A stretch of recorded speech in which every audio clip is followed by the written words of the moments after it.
Previamente en este podcast de Opereta. Bueno, mi padre me dijo, yo antes daba clases de tenis y mi padre en verano cuando íbamos, creo que íbamos por Cádiz o lo que sea, en verano, pues para no estar solo todo el día en la playa, me apuntó a clases de tenis y lo que sea. Y jugábamos ahí con profesor, clases, no sé qué, no sé cuántos. Y llegó el profesor y le dijo a mi padre, si tu hijo sigue jugando, puede ser profesional.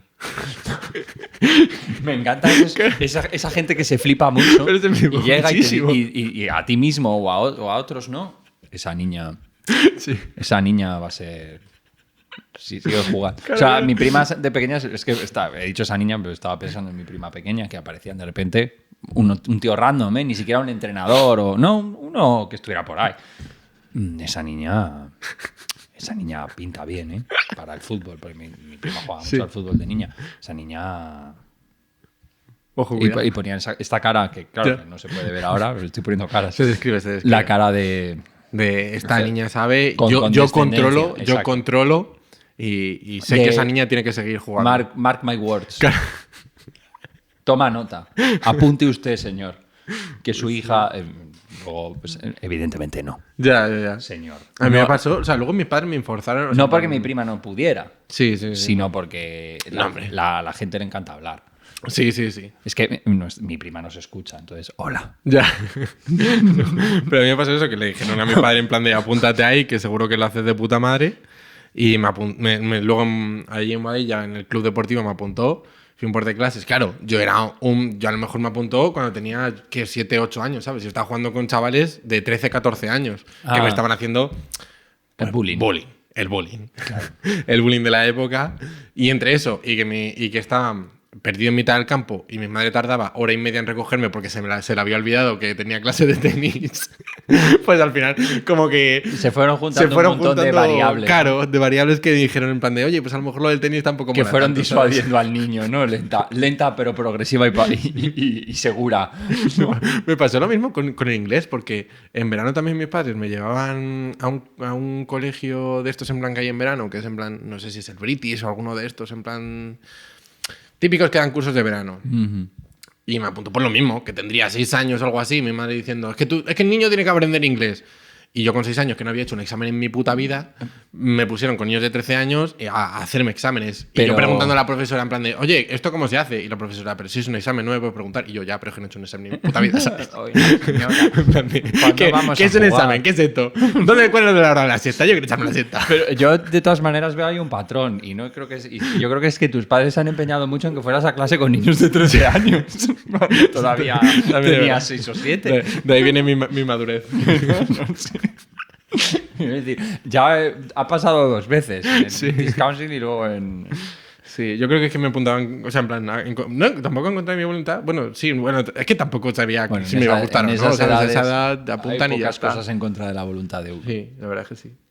Pero bueno, o sea, esa era mi vida. Los bullings. Con 6 años. A lo mejor tampoco no era ni bullying, era la extrañeza de un niño de 13 años. Sí, o sea, que decir, a ver...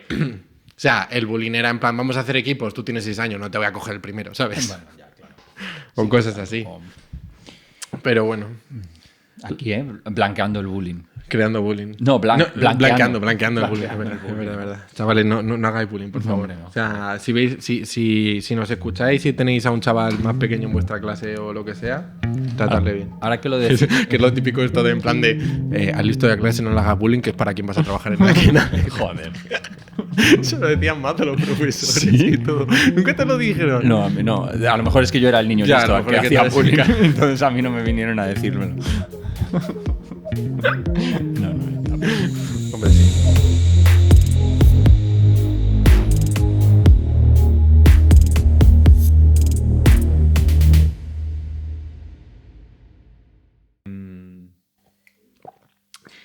Vale, pues tenía que apuntar, me estaba dando cuenta que lo acabé apuntando, el diseño de la nave es simple, piedra y tal, y por ir cerrando cosas que al final se quedan en el aire.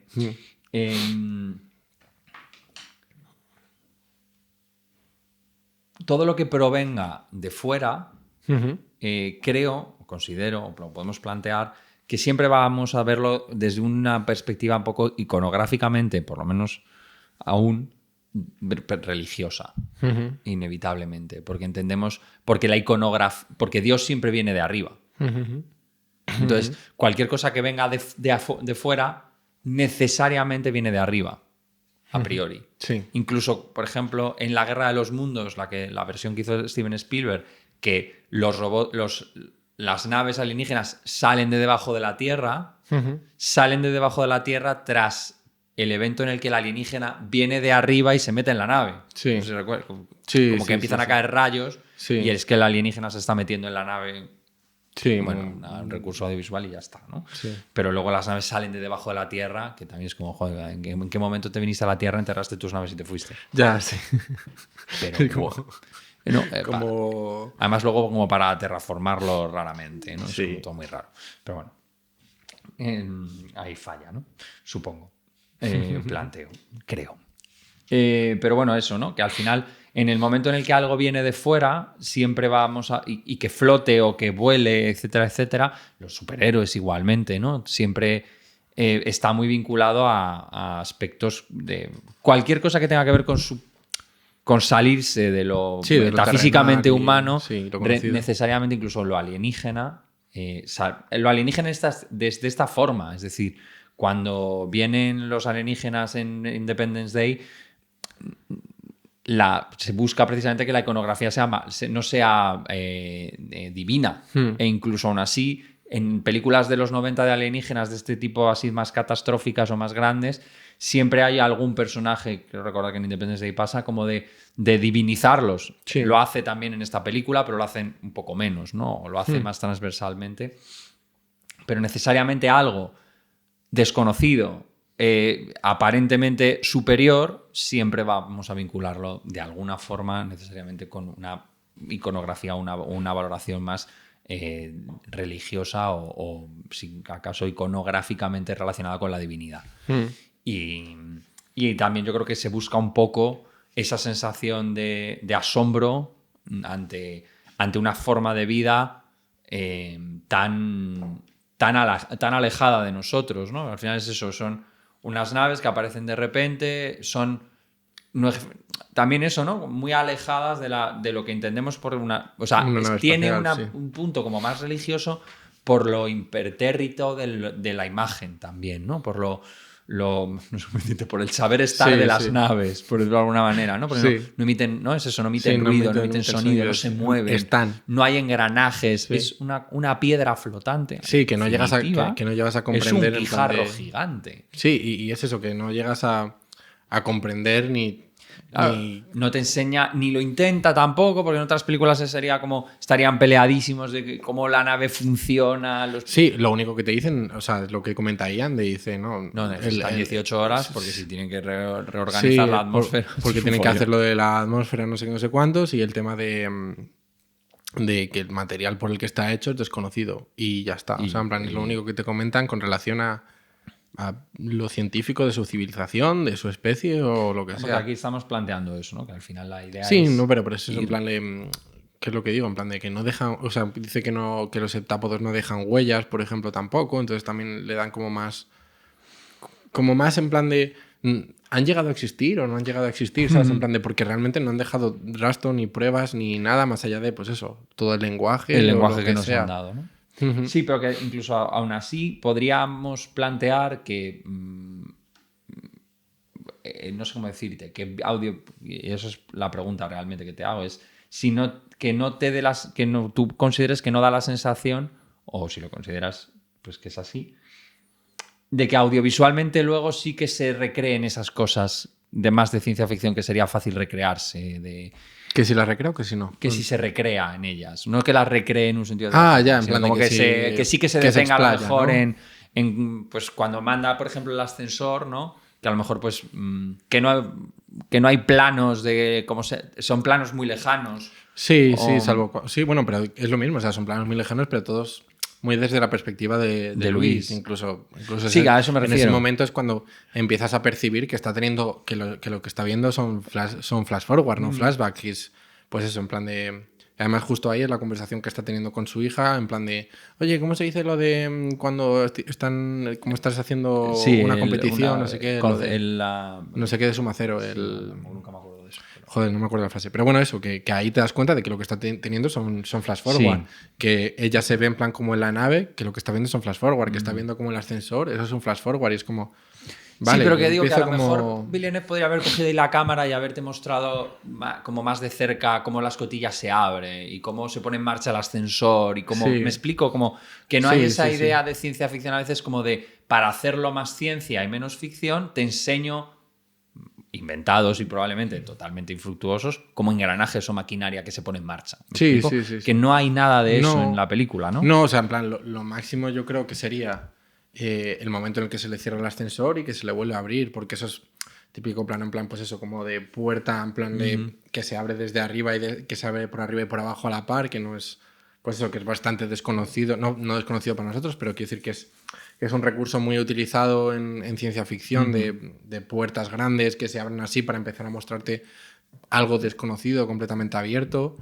Yo creo que eso es donde más se recrea en ese aspecto, más allá de luego, obviamente, pues eso, la escena en la que aparece la nave por primera vez, pero luego todo lo demás son como lo que te decía al principio, que es que creo que intenta eso, emular que tú en la nave te vas a sentir cómodo, a pesar de que sea un sitio desconocido y más o menos del que tú te puedes sentir amenazado, ¿sabes? Yo creo que es todo cómodo porque geométricamente todo es muy simple y diáfano, ¿no? Sí. Y podemos plantear a nivel de percepción humana, que bueno, son teorías a lo mejor un poco más antiguas y demás, pero que se entiende que y nuestros propios diseños suelen ser así. Líneas claras, simples, sencillas, están muy asociadas con calma, orden, seguridad, ¿no? Y lo enmarañado, lo barroco, ¿no? Es más caótico, lo recargado, pues siempre va a generar como más distrés, ¿no? Y al final, pues eso, ¿no? Todos son líneas muy simples, ¿no? La mampara es un rectángulo blanco y la propia nave es limpia, a nivel de diseño, ¿no? Muy suave. Como un Choco Crispies. Sí, es un Choco Crispies gigante, en realidad. Yo decía guijarro, me parece una piedra estas que lanzarías contra el río, ¿no? Sí. Pero sí, un Choco Crispies. y eso. Y luego también te quería plantear que me di cuenta al principio, al verla ayer otra vez, que cuando empieza la película hace mucho plano como de abajo arriba, desde el suelo hacia el cielo, y parece como que está jugando contigo como de, y ahora te voy a enseñar la nave. Y entonces pasan unos cazas, o pasa un helicóptero, pero como que hay un buen rato hasta que ella se va a casa y demás, como que empieza mostrándote... Sí, en plan de ella cuando está entrando a la universidad, que empieza desde los pies... Es como de abajo hacia y siempre termina el plano en arriba, Yo ¿no? es que eso, por ejemplo, lo hilo mucho, yo creo también o por lo menos me pasó, con la idea de que aparte de que Luis va a ser la protagonista, al final Luis en la película es la única que realmente llega como a entender el idioma, a comprenderlo 100%, y la que llega como a desbloquear esa percepción del tiempo más como una fotografía que como algo lineal. Y es eso, y al final algo que me pasó que creo que me dio esa sensación durante la película, por eso también lo hilé con el tema de que los alienígenas parecían como seres omnipotentes, eso, como más idílicos, más divinos y demás, es que Lois llega como a alcanzar esa divinidad de cierta manera. Y a lo mejor esos planos, en plan, empezando así, te llegan a pensar eso, desde abajo hacia arriba, le dan como mucha potestad, mucha presencia, ¿sabes? En plan de... Y es eso, y al final luego cuando ella empieza a desbloquear todo, a hablarlo y demás, es como, joder, esta persona es capaz de percibir el tiempo de una manera, es capaz de conocer toda su vida o de verla de alguna manera que no podemos percibir, pero a pesar de ello sigue estando atada a algo terrenal y a algo tan cercano a suyo como es su hija, ¿sabes? En plan, como sigue siendo muy vulnerable a pesar de haber unificado el mundo, a pesar de conocer el futuro, el presente y el pasado. A pesar de eso, de ser una persona que ha contactado con alienígenas y que realmente es eso, prácticamente se podría decir que está a su nivel. Sí. Y esa fue la sensación que me dio y lo que más me tocó bastante, en plan, la fibra un poco de la peli, en plan de joder, a pesar de tener todo eso, lo único que la ata y la hila es la relación con su hija y es como en plan lo que más le va a marcar de todo. Como lo que supedita, ¿no? Finalmente, sí, que sí, todo sí, el proceso se desarrolle, ¿no? O sea, en plan, quiero decir, al final es lo que le dice el coronel Chang o el Shang, que le dice eso, en plan, yo estoy aquí por usted, no entiendo cómo funciona su mente, pero usted fue la única persona que me hizo cambiar y demás. Como que hay muchísimo respeto hacia ella como persona por lo que es, y por todo. Y a pesar de todo ello, es eso, todo como que toda su vida, toda su memoria acaba centrada en su hija, en cómo se va a sentir y cómo va a vivir con su hija y la relación con su marido, que claro. Así en este caso. Pero es eso, que me da la sensación de que todos esos planos, aparte de eso, para crear el enigma y el misterio de la nave, pues eso, hay como un caos al principio, el plano desde abajo hacia arriba para que aparecen los cazas y dices, hostia, coño, cazas, Independence Day, la vamos a liar aquí mazo. Claro. A pesar de todo ese misterio, creo que juega mucho con eso, con el tema de que creo que percibir el tiempo de esa manera como lo llega a percibir Luis, realmente es un superpoder y te hace muy superior prácticamente a cualquier otra persona. Claro. Ella le... Sí. Pero... No, o sea, pero estoy pensando si me meto ya en ese berenjenal. Yo tengo un berenjenal que quiero meterme. ¿Sí? Sí. Pues, o sea, que podemos empezar por tu... Te voy a preguntar una cosa entonces primero. Vale. Porque como hemos visto antes que tiene un Oscar a la edición de sonido y pues al final tienes mucha formación en eso y también eres compositor musical, pues te pregunto las dos cosas. ¿Qué opinas de la banda sonora? Vale. Y del uso del sonido durante toda la película.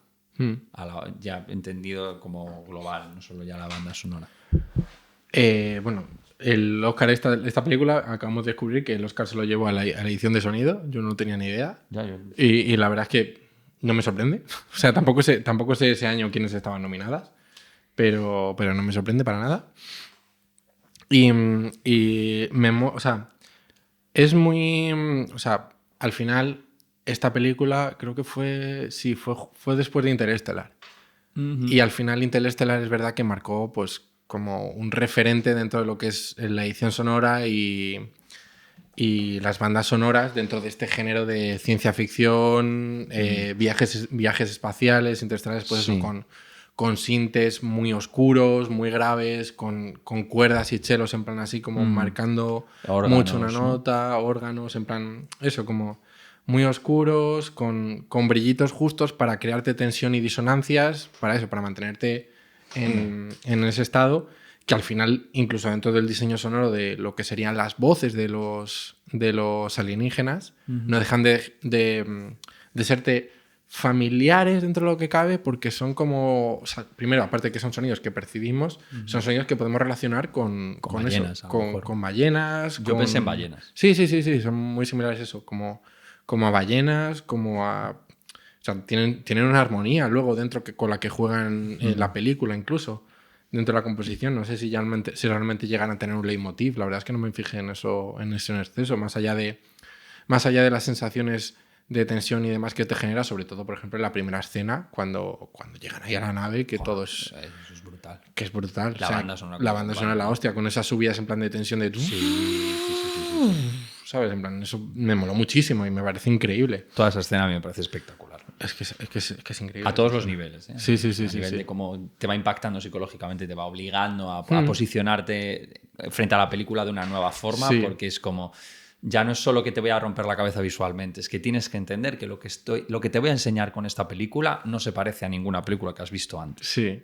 Sí, pero para nada. A todos los niveles. Y además, como tú dices, pues te lo preguntaba, y luego voy y te corto y no te doy tiempo a que lo asimiles demasiado, porque entonces a lo mejor te pones a pensar que tengo trucos. Sí, pero o sea, los trucos te los comes igualmente. Sí, claro.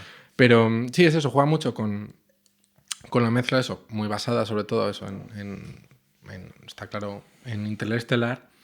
El compositor, no sé quién era. Johan Johansson falleció además hace no mucho. Ah, sí, hostia, es verdad. Es no sé si es danés o sueco. Sí. Que tiene muchas bandas sonoras, no tantas como nos hubiera gustado a todos, pero... Sí, tampoco tienen en plan como muchas son conocidas. Son siempre así, son sí. como... Muy oscuritas, muy tal. Sí, muy suaves, muy ambient muchas veces, pero también, bueno... es que es además en esa escena en la que ella, no sé si es la primera vez que ellos van o la segunda vez que van a intentar hablar con ellos, ese tema que es el que suena luego en los créditos cuando ya la película se acaba, que son voces. Son voces, sí. Me flipa. Ese es increíble. Es espectacular. Ese está muy, muy guapo. Creo que además a través de hacer cantar a unas voces sin letra, como con sílabas repetidas, te da esa sensación de idioma alienígena, no sé cómo decirte, sí, pero comprensible ya por fin, sí. que además como cierra ya con eso la película, me parece un tema espectacular. Muy o sea, sí que es verdad que, por ejemplo, no tiene mucha melodía toda la película, o sea, realmente no tiene como... Creo que solo al principio es eso, cuando te están contando la historia de la hija, pero bueno, porque al final ayuda mucho, sobre todo emocionalmente, a meterte más en la película. Y a contextualizar a la... El tema primero, dices, el primer Sí, en plan, o sea, quiero decir, me refiero, dentro del contexto de, vale, te estoy contando la historia de Luis y de su hija, ella está hablando y demás, pues al final, si metes una melodía más o menos suave, que la acompañe mucho y que te... Pues a lo mejor probablemente esté en una escala menor, que te lleve eso, no con muchas disonancias, que te acompañen mucho a... Vale, este momento pues... Es muy sensible, es importante y quiero remarcarlo. Que, o sea, que inicia y cierra con el mismo tema. Sí. Ni siquiera es que ese no es de Johan Johansson, es de Max Richter. Es que como yo soy muy fan de Max, la tengo muy pillada. Es que es un tema que se utiliza muchísimo en cine y ya lo tengo identificado. Y como Max Richter es el que hace las bandas sonoras de The Leftovers, que es mi serie favorita, que ya veremos cómo mirarla. Para no hacer 800 capítulos de podcast sobre una serie, entonces pues bueno, ya veremos. Pero es de Max Richter, que es On the Nature of Daylight, que es un tema que se ha usado muy recurrentemente en bandas sonoras. Y son las únicas piezas de toda la película que no son de Johansson. Y que no tienen ese estilo alienígena, ambient, oscuro, sino que efectivamente está muy vinculado al estado emocional de Luis con respecto a su maternidad o a su hija, ¿no? Sí, y a la relación con Ian. Sí, exacto. Y que busca precisamente, ¿no?, ese cambio tonal a nivel psicológico. Por eso te decía que las primeras escenas son tramposas, entre comillas, o tienen esa intención, porque incluso a nivel de banda sonora, ¿no?, podríamos plantear, o incluso la forma en la que está compuesta toda esa escena, que son eso, que de nuevo parece que solo veamos las mismas cosas en todas partes, pero que me recuerda también mucho a Terrence Malick. Ella hablando en off, escenas muy en la naturaleza, casi todas, con esa música de banda sonora más tradicional o más musical, clásica, ¿no? Y como que te plantea él, partimos de aquí. Este personaje parte de esto. Es su background emocional, ¿no? Y como a lo mejor, como hablábamos en Euphoria, planteábamos que es la misma idea, pero creo que aquí se ejecuta, también es verdad que es cine y va a otro ritmo, ¿no? Pero creo que es la misma idea, pero se ejecuta mejor en el sentido de que está al servicio de del propio proceso psicológico que pretende ser toda la película, que es, te voy a mostrar 4 cosas bajo las cuales tú vas a crearte ya una premisa de este personaje. Y lo voy a utilizar precisamente como vehículo narrativo para contarte que eso es precisamente lo que te quiero contar. Que te has colado. En cierta forma. Y en Euphoria es todo lo contrario. Siempre vas a acertar. Porque no te voy a mostrar más. Y bajo esas premisas es bajo las cuales se van a comportar todos estos personajes. Y no te preocupes que no vas a fallar. Que les vas a ver venir. Que vas a esperarte todo lo que te venga. Y cuando no les veas venir, será porque no te he contado información. No porque la información que te he contado pueda ser modificada. No, porque incluso la información que te he contado la puedes contextualizar dentro del desarrollo del personaje, aunque luego a lo mejor te la cambie. Como hacen con el capítulo de Jules. Con el caso de Jules, que se emborracha y tú percibes que es por lo que está pasando con Rue y luego resulta que no. Sí. Bueno, luego resulta que no, porque luego voy y me invento que resulta que no. Es decir, que aquí no es que él luego se invente que resulta que no. Es que ya está imbricado, o digamos, la columna vertebral de la historia se asienta sobre esa idea, sobre la idea de que todos vayamos a ver esa película con la firme convicción de que la persona que estamos viendo desde el momento en el que empieza a hablar con alienígenas es una mujer que está separada y que acaba de perder a su hija adolescente. Sí.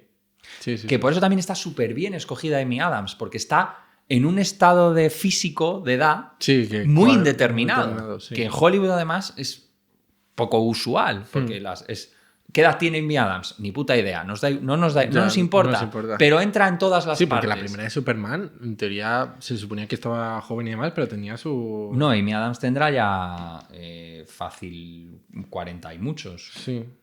Pues mira, desde 1974, 48. Sí. Pero quiere decir que cuando la ves en la película, que estamos hablando que tendría 4 o 5 años menos, estamos planteando que es... una mujer que bien podría ser una madre que ha perdido a su hija, como una persona que podría ser madre en cualquier momento. Sí, eso es. Y eso muy bien. Y además, es cierto que eso es a lo mejor la única parte que a lo mejor es un poco más trumpis, que es que pero bueno, que también es cierto que es tampoco necesariamente tiene que ser trampa, porque uno se va a recordar a sí mismo siempre como más... en los flashbacks o flash forwards tiene siempre como la misma edad físicamente, no la envejece ni nada, pero evidentemente porque si no ya digamos que sería más patente a nivel audiovisual, y él perdería. Pero bueno, que aún así incluso podríamos plantear que ella dentro de 15 años con una niña adolescente de 15 y 16 podría verse más o menos igual. Sí, ¿no? Sí, perfectamente. Y entonces aquí es donde ya me voy a meter en el jardín. Sí, bueno, nos metemos en el jardín. A ver, yo quería comentar más con el tema de la edición sonora. Sí, perdona. No, tranqui. O sea, que es eso, que juega muy bien, no solo con la banda sonora, sino también con el propio diseño. Pues eso, al final todo está visto desde el punto de vista de Lewis. Y pues eso, es lo que hablamos antes, en plan el tema del helicóptero, que ella misma juega muy bien con esa percepción de tengo que venir un helicóptero, o sea, viene un helicóptero, que eso también está muy, muy cogido de Christopher Nolan y sus bandas sonoras, porque al final juegan mucho con el ruido ambiente frente a lo que está viviendo el personaje, de cómo se está comunicando, de que es más percibible o no según el ruido ambiente que haya.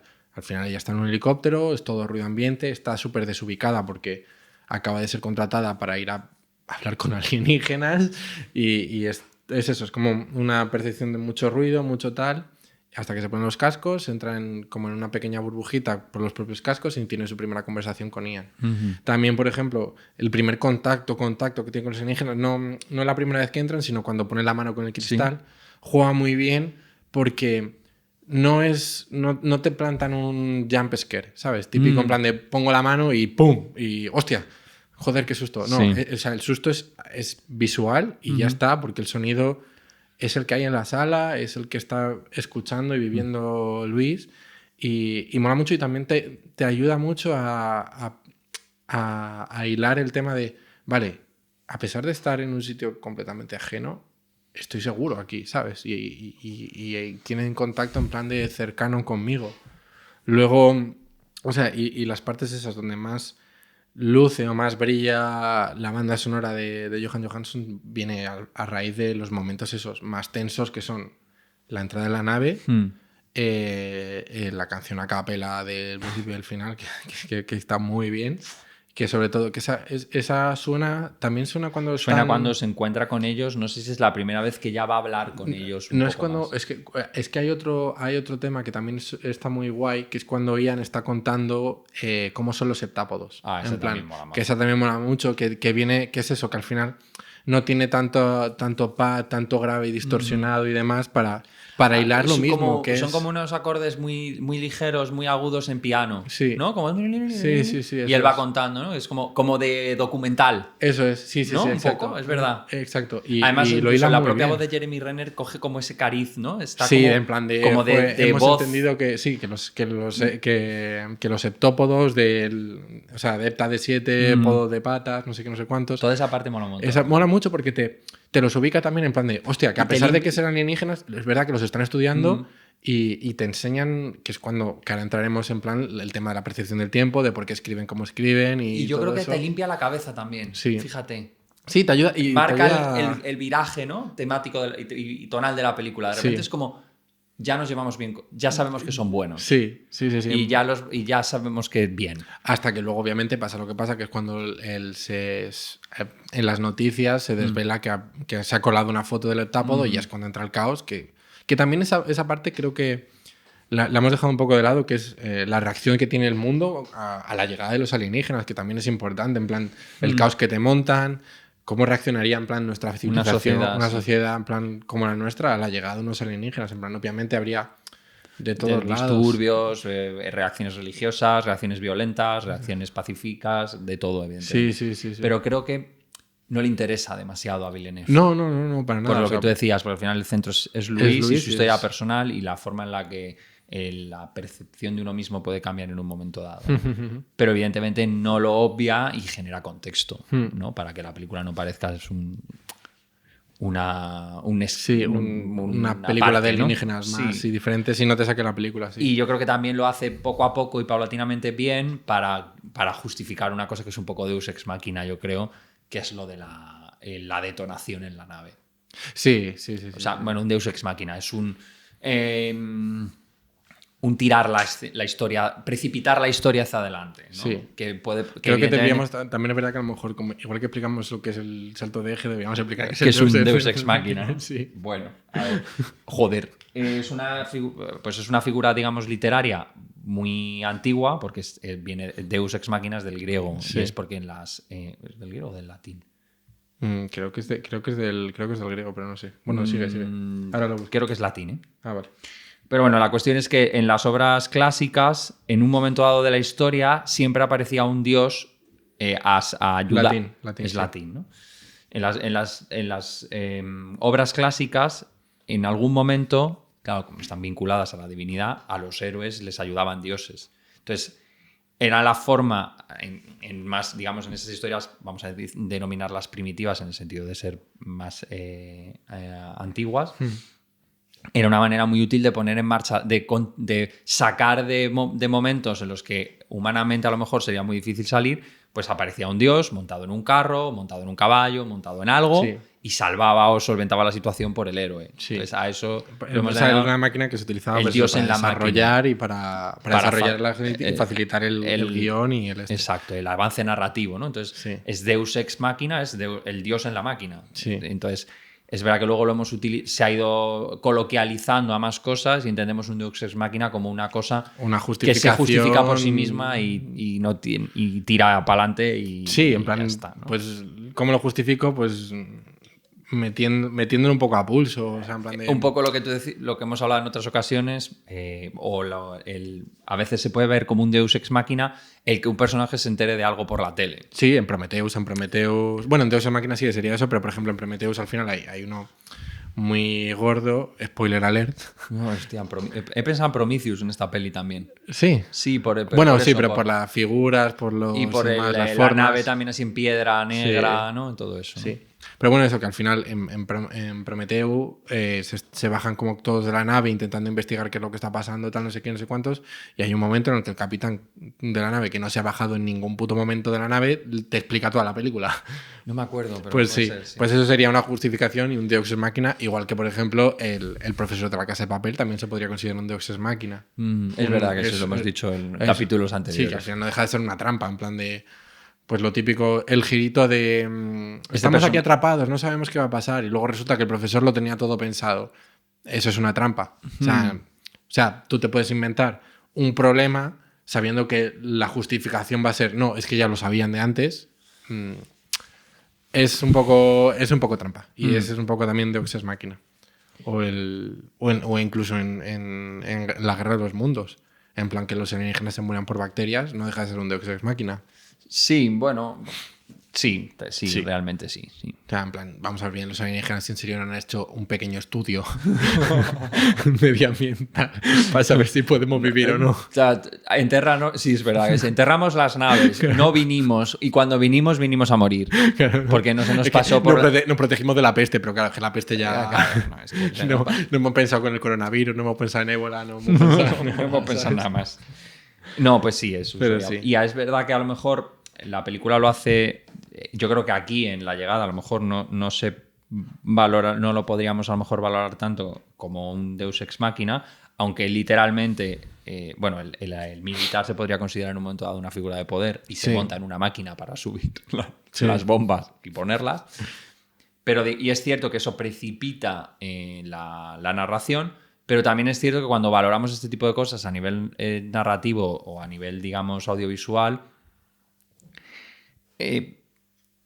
no, claro, en un momento dado tienes que plantear, claro, ¿qué es lo que cuento yo? Yo cuento esto, no cuento otra cosa. Uh-huh. Y en un momento dado, claro, en la vida pasan cosas que se podrían considerar Deus Ex Machina porque son ajenas a nuestro control y necesariamente nos solucionan cosas o nos ponen en problemas. ¿No? Y no estamos por la vida pensando, menudo Deus Ex Machina, que ha venido... que ha llegado el autobús ahora. Que el autobús ha llegado tarde, ¿no? Es como, joder, no lo planteamos así, ¿no? Sino que evidentemente es una figura narrativa o literaria, ¿no? Sí. Pero claro, al final podríamos caer en eso, ¿no? En el lo hizo un mago de formas como muy habituales, ¿no? Y aquí es verdad que a lo mejor lo de los militares poniendo las bombas, pues está suficientemente explicado como para que puedas plantearte dentro del contexto americano que un grupo de militares se agobie, se asuste y diga, mira, esto, sobre todo cuando ya por eso está bastante bien hilado, cuando venimos a ofrecer un arma. Que también en cierta manera dices, si te han venido a ofrecer un arma, ¿por qué coño vas y les revientas?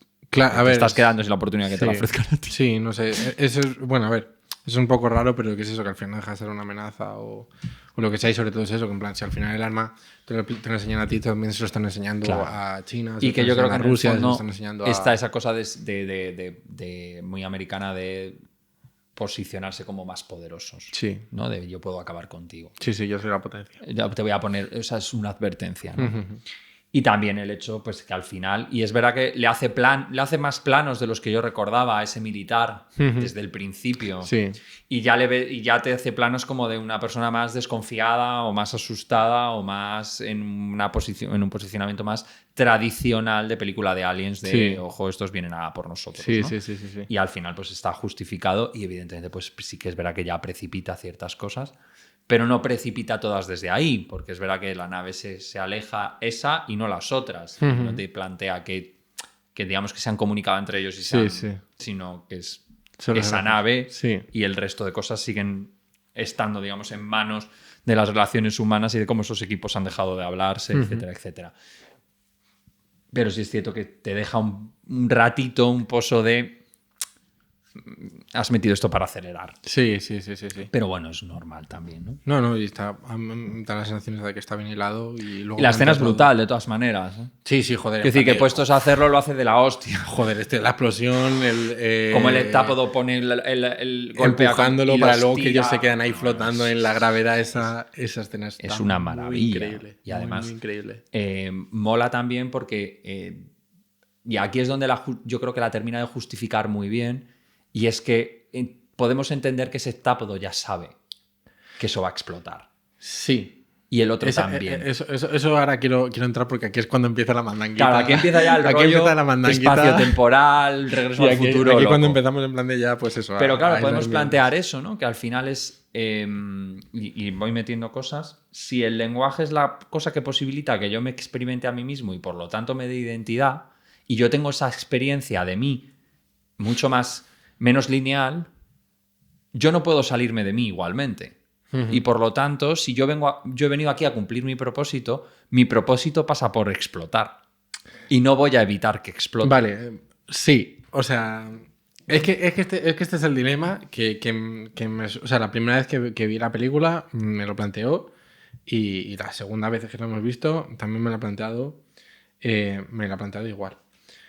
Y es el tema de que la película, a mi entender, te plantea un pensamiento determinista. O sea, y muy de... Tu vida es esta. O sea, tu vida va a ser esta sí o sí.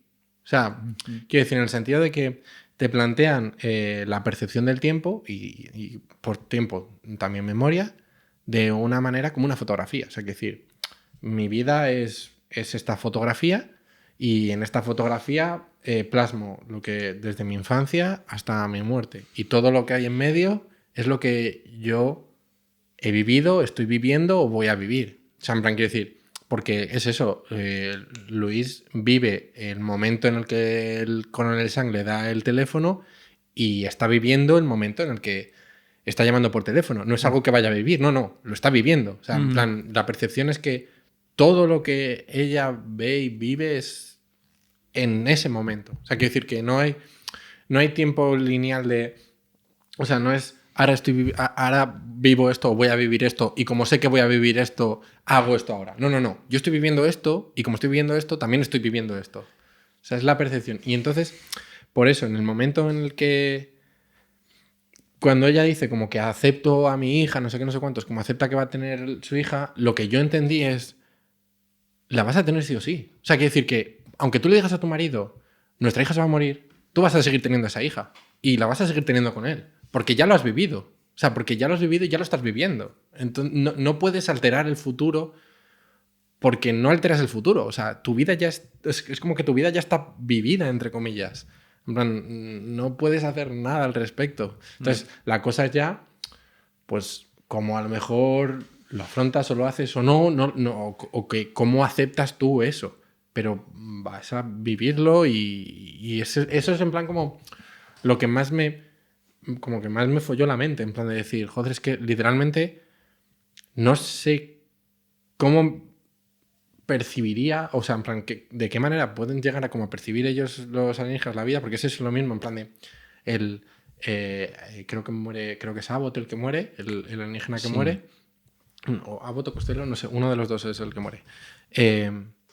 Él muere por el propósito de que le dicen que eso es lo que, o sea, en plan, quiero decir, él no sabe realmente si van a necesitar a los humanos o no. Porque él va a morir antes de saber que va a necesitar la ayuda de los humanos.